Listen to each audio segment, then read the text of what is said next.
جب آپ کی عمر 15 برس ہوئی تو ذیقات کے مہینے میں اکاس کے بازار میں ایک لڑائی ہوئی۔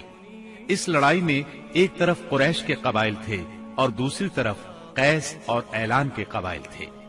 دونوں میں گھمسان کا رن پڑا۔ فریقین کے کتنے ہی آدمی مارے گئے، لیکن پھر انہوں نے صلح کر لی اور طے پایا کہ دونوں طرف کے مقتولین گنے جائیں۔ جدھر زیادہ ہوں ادھر والے زائد مقتولین کا خون بہا لے دیں۔ اس کے بعد جنگ ختم ہو گئی اور باہمی دشمنی کو ختم کر دیا گیا۔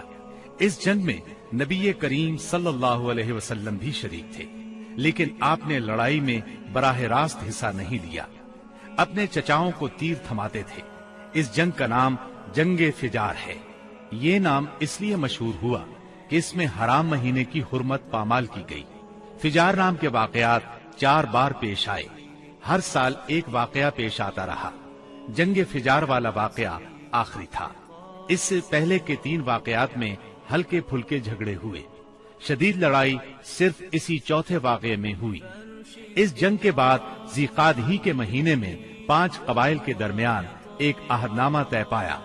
اس عہد نامے کو حلف الفضول کہا جاتا ہے۔ ان قبائل کے نام یہ ہیں: بنو ہاشم، بنو مطلب، بنو اسد، بنی عبد العزا، بنو زہرہ اور بنو تیم۔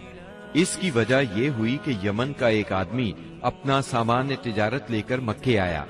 عاص بن وائل نے اس سے وہ مال خرید لیا، لیکن قیمت ادا نہ کی۔ اس نے بنو عبد الدار، بنو مخزوم، بنو سہم اور بنو عدی سے فریاد کی، لیکن انہوں نے کوئی توجہ نہ دی۔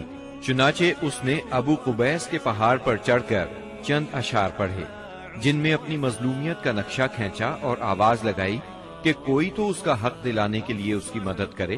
اس پر زبیر بن عبد المطلب نے دوڑ دھوپ کی، لہٰذا اس قبیلے کے افراد بنو تیم کے سردار عبداللہ بن جدعان کے گھر میں جمع ہوئے اور آپس میں عہد و پیمان کیا کہ مکے میں جو بھی مظلوم نظر آئے، خواہ مکے کا رہنے والا ہو یا کسی اور جگہ کا، یہ سب اس کی حمایت میں اٹھ کھڑے ہوں گے۔ انہوں نے عاص بن وائل سے بھی اس کا حق لے کر اس کے حوالے کیا۔ اس عہد و پیمان میں آپ بھی اپنے چچاؤں کے ساتھ تھے۔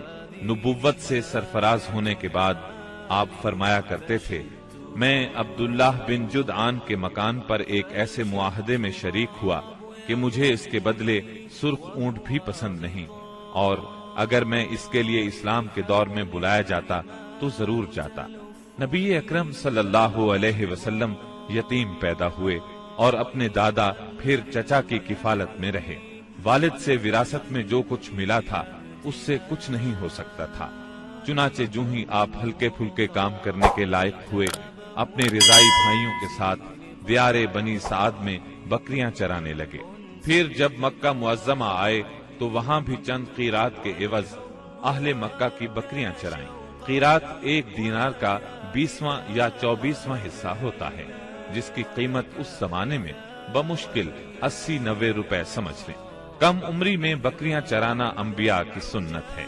ایک بار عہد نبوت میں آپ نے فرمایا، کوئی بھی نبی نہیں گزرا مگر اس نے بکریاں ضرور چرائیں۔ پھر جب آپ جوان ہو گئے تو تجارت شروع کی۔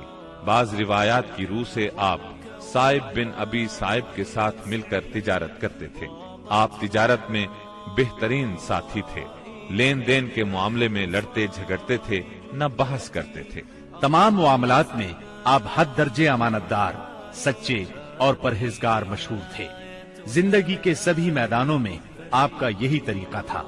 اسی بنا پر آپ کا لقب ہی امین مشہور ہو گیا تھا۔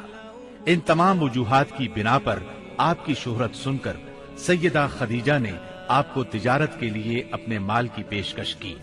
وہ عزت اور مال دونوں لحاظ سے قریش کی ایک معزز خاتون تھی۔ لوگوں کو اجرت دے کر اپنا مال تجارت کے لیے بھیجا کرتی تھی۔ اس پیشکش کے ساتھ انہوں نے یہ بھی کہا کہ وہ آپ کو سب سے اچھی اجرت دیں گی۔ چنانچہ آپ نے ان کے غلام میسرہ کے ساتھ شام کا سفر کیا، وہاں خرید و فروخت کی۔ اس خرید و فروخت میں بہت زیادہ نفع ہوا، اس قدر برکت ہوئی کہ پہلے کبھی اتنا منافع نہیں ہوا تھا۔ شام سے آپ مکہ واپس آئے اور سیدہ کی امانت انہیں سونپی۔ سیدہ خدیجہ نے امانت اور برکت کا یہ حال دیکھا تو حیرت زدہ رہ گئیں۔ ادھر میسرہ نے بھی آپ کی باتیں انہیں بتائیں۔ تب سیدہ نے محسوس کر لیا کہ انہیں ان کی مراد مل گئی ہے، چنانچہ انہوں نے آپ سے اپنی سہیلی کے ذریعے سے شادی کی خواہش ظاہر کی۔ انہوں نے سیدہ خدیجہ کے چچا عمرو بن اسد کو پیغام بھیجا۔ اس طرح بات طے ہوئی۔ نکاح کا خطبہ ابو طالب نے پڑھا، اس میں اللہ کی حمد و ثنا کی، پھر آپ کے فضل و شرف کا ذکر کیا۔ اس کے بعد ایجاب و قبول کے الفاظ کہے اور مہر بیان کیا۔ یہ ملک شام کے سفر سے واپسی کے 2 مہینے اور چند دن بعد کی بات ہے۔ اس وقت آپ کی عمر 25 سال تھی اور سیدہ خدیجہ کی عمر 40 سال تھی۔ سیدہ خدیجہ کی شادی پہلے عتیق بن عائز مخزومی سے ہوئی تھی، وہ انتقال کر گیا تو ابو حالہ تیمی سے ہوئی، اس سے ایک بچہ بھی ہوا، مگر پھر ابو حالہ بھی فوت ہو گیا۔ اس کے بعد بڑے بڑے سرداران قریش نے شادی کا پیغام دیا، مگر سیدہ خدیجہ راضی نہ ہوئی، یہاں تک کہ اللہ تعالی نے انہیں آپ کی طرف مائل کر دیا، اور اس طرح سیدہ کو آپ صلی اللہ علیہ وسلم کی زوجیت کا شرف حاصل ہوا۔ سیدہ خدیجہ نبی صلی اللہ علیہ وسلم کی پہلی بیوی تھی۔ ان کے جیتے جی آپ نے کسی اور سے شادی نہ کی۔ آپ کی تمام اولاد بھی انہی سے ہوئی، صرف ابراہیم ماریہ قبطیہ سے ہوئے۔ آپ کی اولاد کے نام یہ ہیں: پہلے قاسم پیدا ہوئے، پھر زینب، پھر رقیہ، پھر ام کلثوم، پھر فاطمہ، پھر عبداللہ۔ بعض مورخوں نے تعداد اولاد اور اولاد کی ترتیب اس سے مختلف بھی لکھی ہے۔ آپ صلی اللہ علیہ وسلم کے تمام لڑکے بچپن میں فوت ہو گئے، البتہ تمام بچیوں نے عہد نبوت کو پایا، اسلام لائیں اور ہجرت بھی کی، اور سب کی سب آپ کی زندگی ہی میں انتقال کر گئی۔ صرف سیدہ فاطمہ آپ کے 6 ماہ بعد فوت ہوئی۔ آپ کی عمر کا 35واں سال تھا کہ ایک زوردار سیلاب آیا، اس سے خانہ کعبہ کی دیواریں پھٹ گئیں۔ ایک بار پہلے آگ بھی لگی تھی، اس لیے آگ کی وجہ سے دیواریں کمزور ہو چکی تھیں۔ اب قریش نے فیصلہ کیا کہ خانہ کعبہ کی نئے سرے سے تعمیر کی جائے۔ اس موقع پر انہوں نے فیصلہ کیا کہ اس تعمیر میں صرف حلال مال ہی خرچ کریں گے، چنانچہ رنڈی کی اجرت، سود کی دولت اور کسی کا ناحق لیا ہوا مال اس میں استعمال نہیں کریں گے۔ انہیں خانہ کعبہ گراتے ہوئے ڈر بھی لگ رہا تھا کہ کہیں اللہ کا عذاب نہ ٹوٹ پڑے۔ آخر کار ولید بن مغیرہ نے یہ کہہ کر ڈھانا شروع کر دیا کہ اللہ مصلحین کو ہلاک نہیں کرتا۔ جب لوگوں نے دیکھا کہ اسے کچھ نہیں ہوا تو وہ بھی اس کام میں شریک ہو گئے اور سیدنا ابراہیم علیہ السلام والی بنیاد تک خانہ کعبہ گرا ڈالا۔ اس کے بعد تعمیر شروع کی۔ تعمیر کے لیے ہر قبیلے کا الگ الگ حصہ مقرر تھا۔ معززین اپنے کاندھوں پر پتھر لاتے اور ڈھیر لگاتے۔ نبی کریم صلی اللہ علیہ وسلم اور آپ کے چچا عباس بھی پتھر ڈھو رہے تھے۔ تعمیر کا کام باقوم نامی ایک رومی معمار کر رہا تھا۔ مال چونکہ اس قدر جمع نہ ہو سکا تھا کہ سیدنا ابراہیم علیہ السلام والی بنیادوں پر تعمیر مکمل کی جا سکتی، اس لیے شمال کی طرف سے قریباً 6 ہاتھ چھوڑ کر اس پر ایک چھوٹی سی دیوار اٹھا دی گئی تاکہ علامت باقی رہے کہ یہ بھی خانہ کعبہ کا حصہ ہے۔ اس کو ہجر اور حتیم کہتے ہیں۔ جب دیوار حجر اسود تک اٹھ گئی تو ہر سردار نے چاہا حجر اسود کو اس کی جگہ رکھنے کا شرف اسے حاصل ہو۔ اس پر سخت جھگڑا اٹھ کھڑا ہوا جو 4-5 روز تک جاری رہا۔ کسی طرح فیصلہ نہ ہو پایا کہ حجر اسود کون رکھے گا، اور قریب تھا کہ حرم میں خون ریزی ہو جائے، لیکن ابو امیہ کی ایک تجویز سب نے منظور کر لی۔ ابو امیہ سب سے زیادہ عمر رسیدہ تھا۔